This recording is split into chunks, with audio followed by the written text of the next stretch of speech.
Selamat petang. Selamat petang. Saya ke Bang Usman dulu ya, Bang Daniel ya. Bang Usman, coba tolong tanggapi soal Pak Prabowo yang diberi pangkat jenderal. Melihat karir Pak Prabowo di militer, tepatkah anugerah itu menurut Bang Usman? Ya, mungkin kita bisa kutip pernyataan Presiden Joko Widodo di awal yang mengatakan bahwa keputusan tersebut bukanlah keputusan yang bersifat transaksi politik dan keputusan itu adalah keputusan biasa karena pernah dilakukan sebelumnya misalnya kepada sejumlah perwira tinggi militer.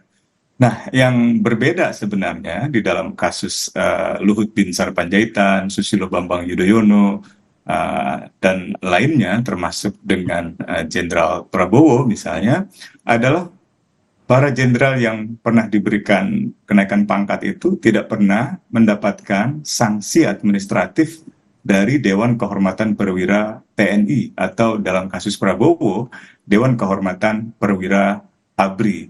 Nah, di awal juga tadi Kompas TV menyebutkan di dalam surat Panglima ABRI tanggal 25 Agustus tahun 98, Menhankam Pangap memutuskan memberikan sanksi administratif terhadap Letnan Jenderal Prabowo Subianto ketika itu berusia 47 tahun dari Pangkostrat dan itu jelas berhubungan dengan kasus penculikan aktivis. Nah, keputusan Panglima ABRI dan Menhankam Pangap pada tanggal 25 Agustus itu adalah tindak lanjut dari keputusan Dewan Kehormatan Perwira yang dibuat tertanggal kalau tidak salah 21 Agustus pada tahun yang sama. Nah, di dalam surat itu dikatakan bahwa Prabowo telah melakukan tindakan yang menyimpang, termasuk misalnya melaksanakan mengendalikan operasi dalam konteks stabilitas nasional yang tidak ada dalam wewenangnya, termasuk juga memerintahkan Satgas Mawar di Kopassus dan juga Satgas Merpati di dalam Kopassus untuk melakukan tindakan penculikan terhadap sejumlah aktivis ya, misalnya Aan Rusdiawan, Mugianto dan lain sebagainya. Dan di dalam surat itu, di dalam keputusan Dewan Kehormatan Perwira juga ditegaskan bahwa tindakan Prabowo tidak melaporkan operasi kepada Panglima ABRI. Ada banyak lagi sebenarnya yang disebutkan di dalam kasus, di dalam surat keputusan Dewan Kehormatan Perwira itu, termasuk Prabowo dianggap tidak melaksanakan tugas dan tanggung jawab komando, tidak melakukan tindakan-tindakan yang sifatnya sesuai dengan etika profesionalisme. Ada juga dikatakan di dalam Dewan Kehormatan Perwira bahwa tindakan Prabowo tidak mencerminkan tanggung jawab komando, tidak mencerminkan etika perwira, khususnya misalnya unsur pembela kebenaran, keadilan, kesetiaan, dan juga ketaatan. Jadi termasuk menjunjung tinggi nama dan misalnya kehormatan Korps Perwira ABRI.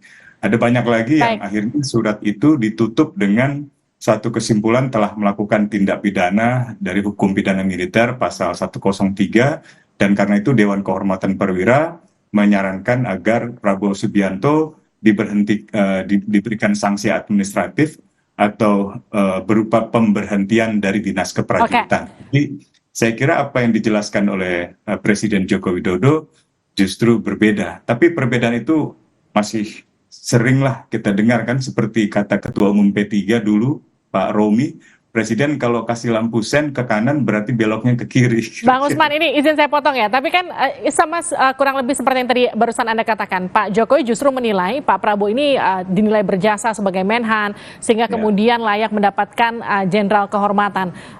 Bagaimana soal respon Anda soal itu? Ya, sebenarnya kan posisi Menhan itu sudah lebih tinggi. Kalau di dalam konteks sistem pemerintahan Amerika Serikat, Menhan itu di atasnya Panglima militer. Dan dalam kasus Prabowo, ia sudah menjadi Menteri Pertahanan. Sebenarnya tidak perlu lagi dikembalikan ke TNI.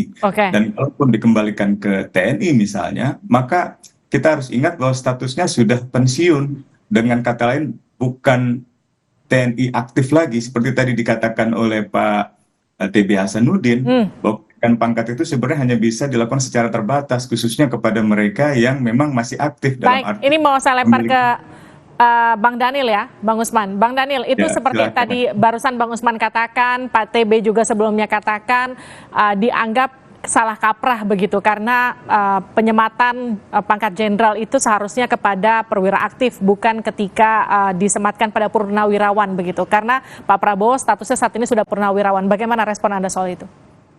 Mbak Livi, Pak TB nanti bisa cek ulang terkait dengan pemberian tanda kehormatan kenaikan pangkat istimewa menjadi jenderal kehormatan untuk beberapa tokoh sebelum Pak Prabowo. Misalnya Pak Luhut itu diberikan kenaikan pangkat jenderal kehormatan ketika beliau sudah pensiun. Nah, dan ketika beliau menduduki jabatan strategis dan berkontribusi untuk bangsa dan negara. Nah, kemudian yang kedua di Undang-Undang Nomor 20 tahun 2029 tersebut, terutama di pasal 33 ayat 1 dan 3 itu tidak ada yang menyatakan pemberian pangkat jenderal kehormatan itu diberikan khusus untuk mereka yang aktif. Jadi apalagi tadi saya sebutkan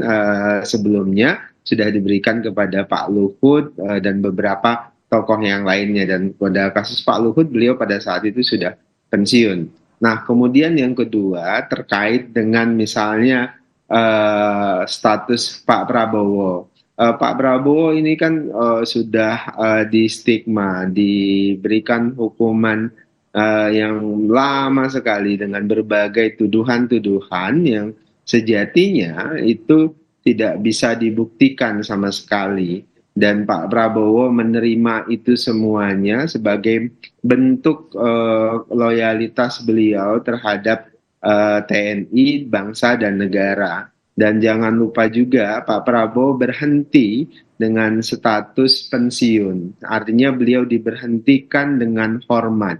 Jadi sampai dengan detik ini Pak Prabowo masih menerima dana pensiun karena berhenti secara hormat. Nah, dalam konteks ini saya ingin mengatakan bahwasannya Pak Prabowo sudah melalui proses-proses pengabdian yang panjang itu, bahkan menerima berbagai stigmatisasi yang sangat masif, terutama terhadap mereka-mereka yang memang tidak senang sejak awal dengan Pak Prabowo, dan kita memahami itu sebagai sebuah dinamika politik.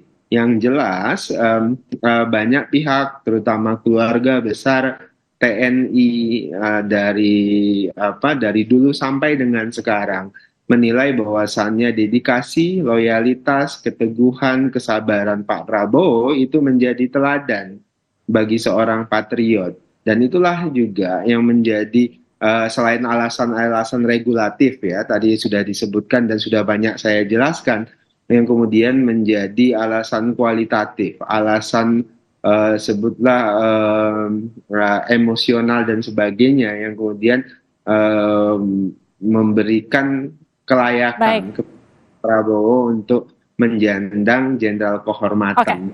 Itu adalah kebanggaan buat keluarga besar TNI ketika Presiden menerima usulan Panglima TNI untuk memberikan jenderal kehormatan kepada Pak Prabowo.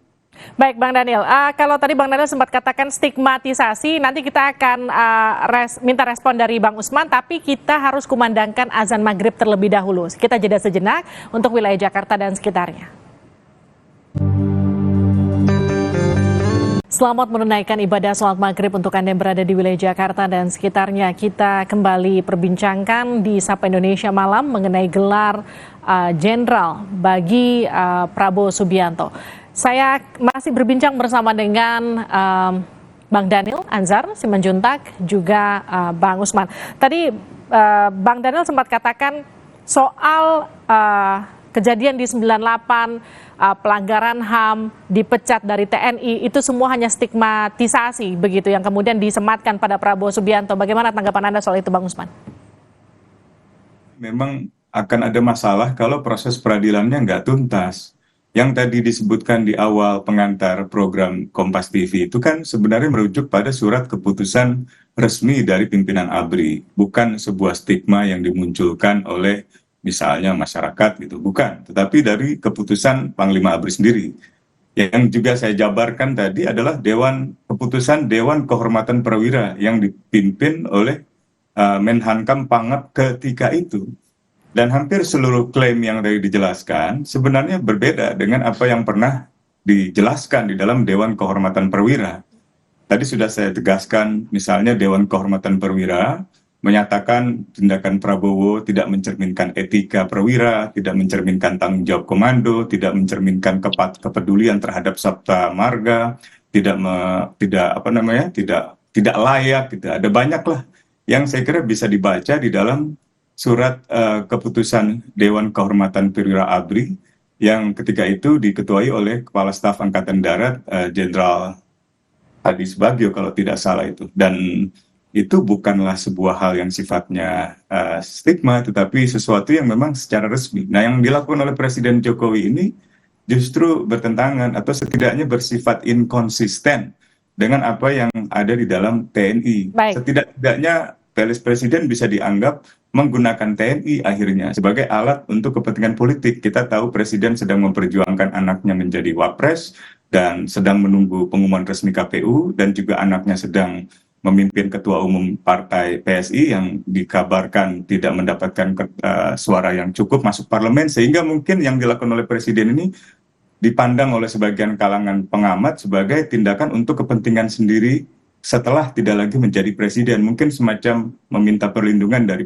dari presiden mendatang. Dalam hal ini misalnya kalau Prabowo nanti diumumkan secara resmi oleh KPU sebagai presiden. Jadi sekali lagi bukan stigma, karena itu adalah keputusan-keputusan resmi di dalam ABRI atau di dalam TNI itu sendiri. Dan ini bukan contoh yang baik bagi prajurit di TNI, bahwa seorang perwira yang dulu pernah dinyatakan atau diberhentikan karena tindakannya tidak layak, tidak mencerminkan etika profesional, etika perwira, tanggung jawab komando, dan sebagainya, terkait dengan kasus penculikan justru mendapatkan kenaikan pangkat seperti itu. Gitu. Bang Daniel, bukan stigma, tapi lebih ke transaksi politik, kurang lebih itu menurut Bang Usman, tanggapan Anda? Saya berlepas diri dari argumentasi politik, karena posisi saya pada hari ini tentu bicara tentang posisi sebagai juru bicara Menteri Pertahanan. Tapi yang jelas stigmatisasi itu terasa memang ketika kita bicara Pak Prabowo. Jadi ketika teman-teman yang memang sejak awal mempunyai pakem sikap dengan stigmatisasi tersebut, itu semua kesalahan, semua kekeliruan di masa lalu terkait dengan TNI itu seringkali dialamatkan kepada Pak Prabowo. Itu yang sering terjadi. Nah, kedua, yang fakta yang kita rasakan justru keluarga besar TNI, prajurit, perwira, baik itu di masa lalu dengan sampai dengan hari ini, itu punya kebanggaan tersendiri dengan sikap Pak Prabowo, dedikasi Pak Prabowo, loyalitas Pak Prabowo terhadap militer, terhadap tentara, terhadap dunia pertahanan. Nah, ini juga menjadi alasan argumentasi, misalnya selain alasan-alasan regulatif ya yang sudah banyak kita jelaskan, itu untuk mendorong Pak Prabowo mendapatkan kenaikan pangkat istimewa Jenderal Kehormatan ini. Dedikasi dan loyalitas beliau ke dunia militer dan pertahanan itu sangat luar biasa. Yang kedua, Mbak, sebenarnya tanda kehormatan, kenaikan pangkat istimewa Jenderal Kehormatan ini itu sudah diajukan oleh TNI, oleh Kemhan, ditawarkan kepada Pak Prabowo sejak awal Pak Prabowo menjadi Menteri Pertahanan. Tetapi Pak Prabowo selalu menolak, baik itu tahun pertama, tahun kedua, tahun ketiga. Nah, secara rutin memang disampaikan kepada Pak Prabowo. Kenapa? Karena Pak Prabowo secara formal regulatif memang sudah memperoleh anugerah bintang Yuda Dharma Utama yang itu memberikan hak kepada beliau untuk menyandang Jenderal Kehormatan. Tapi kesempatan penawaran di tahun terakhir beliau menjabat sebagai Menhan, baru kemudian beliau terima dari Mabes TNI kemudian disetujui oleh Presiden Republik Indonesia Pak Joko Widodo. Baik, terima kasih Bang Daniel Anzar Simanjuntak, terima kasih juga Bang Usman sudah bergabung bersama kami di Sapa Indonesia Malam. Terima kasih, selamat malam. Terima kasih. Saudara, sejumlah parpol